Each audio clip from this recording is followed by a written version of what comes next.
आयजा को खोने से बहुत डर लगता है मुझे। आप तो फौरन जाकर इस बच्चे वाले मामले को हल करें और फिर आयजा को मनाकर उससे शादी कर लें।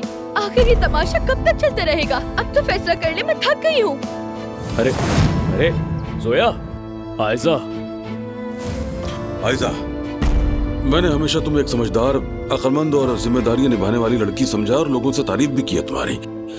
और आप चाहते हैं मैं उमर से अलग हो जाऊं, ऐसा ही है ना? इस मसले का और कोई हल नजर नहीं आता।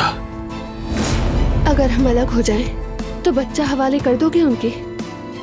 हमारी यही डील थी। जो चाहे कर लो, मैं उमर से अलग हो जाऊंगी, लेकिन मेरी एक शर्त है। आयजा,